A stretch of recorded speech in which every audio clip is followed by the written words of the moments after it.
महाशिवरात्रि 2026 का दिन बहुत ही ज्यादा चमत्कारी है। वंश वृद्धि नहीं है, पुत्र की कामना है। तो निश्चित तौर पर पुत्र की प्राप्ति के लिए आपको ये उपाय जो है कर लेने चाहिए। ये कुछ उपाय हैं, इनमें से अगर एक आदमी उपाय कर लेते हैं, निश्चित तौर पर आपको वंश वृद्धि की कामना फौरन ही सिद्ध होती हुई नजर आती है। शास्त्रों में ऐसा कहा गया है कि पुत्र प्राप्ति की कामना लेकर स्वयं भगवान श्री कृष्ण ने महादेव की पूजा की थी, ऐसा शास्त्र वर्णन करता है। माँ गौरी और महादेव की कृपा से पुत्र प्राप्ति होना निश्चित है। अगर आपके घर में लंबे समय से ये परेशानियां चल रही हैं कि वंश वृद्धि नहीं हो रही है या संतान कामना अधूरी है, तो निश्चित तौर पर ये 2026 में शिवरात्रि के दिन इस दिन बन रहा है व्यतिपात योग और उत्तराषाढ़ और सर्वार्थ सिद्धि योग का निर्माण हो रहा है। अगर आप कोई भी उपाय विश्वास के साथ करेंगे, निश्चित तौर पर आपका काम बनेगा। क्या करना है क्या नहीं करना है, निश्चित तौर पर आप ध्यान से पूरी वीडियो को सुनिएगा और वीडियो के अंत तक बने रहें। इस वीडियो को अपने परिवार में या फिर जिनको पुत्र प्राप्ति की चाह है उनको जरूर से शेयर कीजिए। पहले से अगर एक बच्चा है और आप चाहते हैं कि घर में कोई पुत्र की कामना पूर्ण हो जाए, तो निश्चित तौर पर आपको ये उपाय जरूर कर लेना चाहिए। गुरु जी ने कई कथाओं में इस बात के ऊपर चर्चा की है और ज्योतिष में भी इसका वर्णन मिलता है, तो ध्यान से सुनिएगा। ये वीडियो बहुत ही काम का होने वाला है। पति पत्नी के सौभाग्य से ही घर में वंश वृद्धि होती है, तो दोनों को शिवरात्रि का व्रत करना चाहिए। शिवरात्रि का एक व्रत साल भर की जितनी भी शिवरात्रि होती है उनका फल प्रदान करने में सहायक होता है। जिस घर में शिवलिंग विराजमान होता है उस घर में माता पार्वती महादेव बाल रूप में प्रवेश करते हैं। अगर आपके घर में पार्थिव शिवलिंग या फिर मिट्टी का शिवलिंग किसी भी स्वरूप में शिवलिंग से आज पूजित करते हैं, तो इसका अलग ही आपको लाभ मिलेगा। शिवरात्रि के एक दिन पहले आप कोशिश करें, जो व्रती है वो कभी प्याज लहसुन तामसिक चीजों का सेवन न करें। सात्विक चीजें आप त्रयोदशी की रात्रि को खाएं और चतुर्दशी के दिन अपने व्रत को धारण करें। नहाने के पानी में गंगा जल में से जल से स्नान करें। सूर्य नारायण अर्थात रविवार का दिन है, उन्हें भी जल जरूर से समर्पित करें। श्री शिवाय नमस्तुभ्यम संतानेश्वर महादेव की जय कहते हुए ऐसी प्रार्थना करते हुए आपको अपने दिन की शुरुआत करें।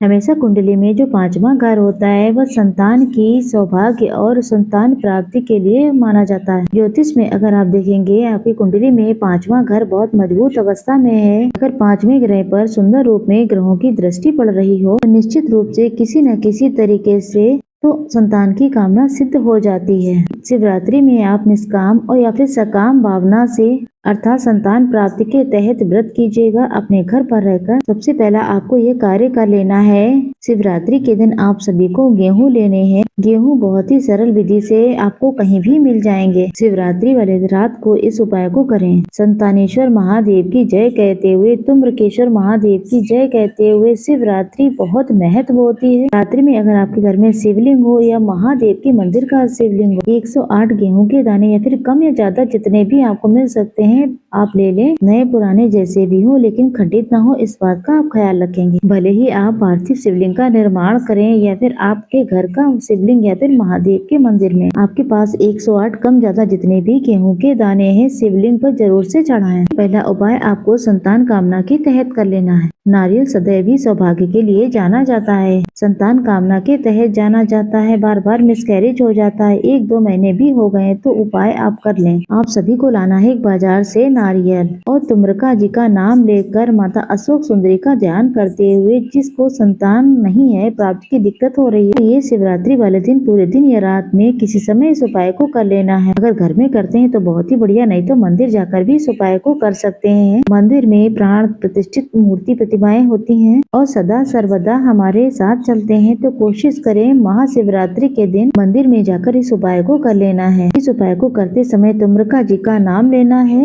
साथ के साथ माता अशोक सुंदरी का ध्यान करना है। जिसको भी संतान चाहिए उसके सर से लेके पैर तक कोई भी व्यक्ति हो सकता है, कितनी भी उसकी उम्र हो सकती है, संतान पुत्र प्राप्ति की चाह अधूरी है तो सर से लेकर पैर तक एक धागा नाप लीजिए और उस धागे को आप नारियल जो लाए हैं उस पे लपेट लें। उस नारियल में आप स्वास्तिक भी बना सकते हैं। इसे ले जाकर के आप शिव मंदिर में जाएं।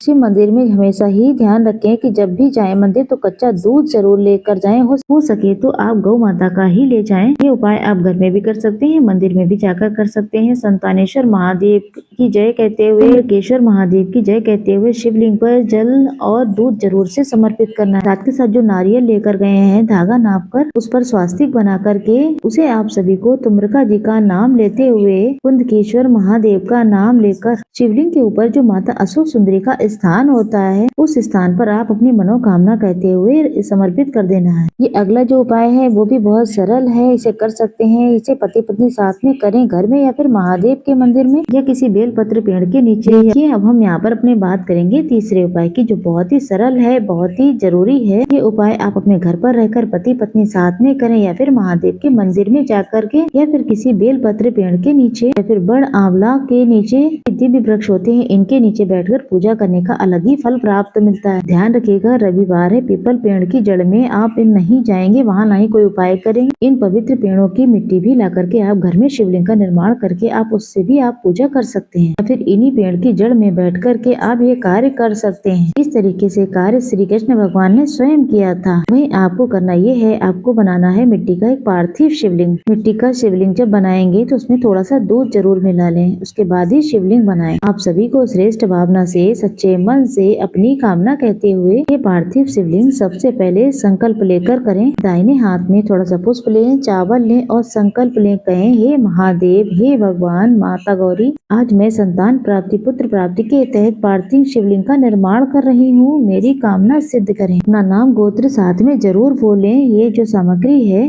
संकल्प ली हुई जो वस्तु है वो भगवान के श्री चरणों में छोड़कर आप सभी को सरल भाव सच्चे मन से पार्थिव शिवलिंग का निर्माण करना है। उस पर सुंदर तरीके से बेलपत्र समर्पित करनी है। 11, 21, 51 जितनी भी आपकी इच्छा है उतनी बेलपत्र आप चढ़ाएं और प्रार्थना करें कि हे महादेव, मुझे पुत्र की प्राप्ति हो, इसलिए मैं पूजा कर रही हूँ, ये पार्थिव शिवलिंग का निर्माण कर रही हूँ। वहीं बेलपत्र पेड़ के नीचे जाकर के कच्चा दूध जरूर से समर्पित करें। बेलपत्र में जो भी कच्चा दूध समर्पित करता है, आज के दिन सिंचन करता है, दीप दान करता है, परिक्रमा करता है, तो उसे पुत्र की प्राप्ति अवश्य होती है। तो कोशिश करें इस शिवरात्रि पार्थिव शिवलिंग का पूजन करें और साथ के साथ बेलपत्र वृक्ष का सुंदर भाव सच्चे मन से पति पत्नी सिंचन करें, दीप दान करें। अपने घर में शिव ज्योति आप जला सकते हैं।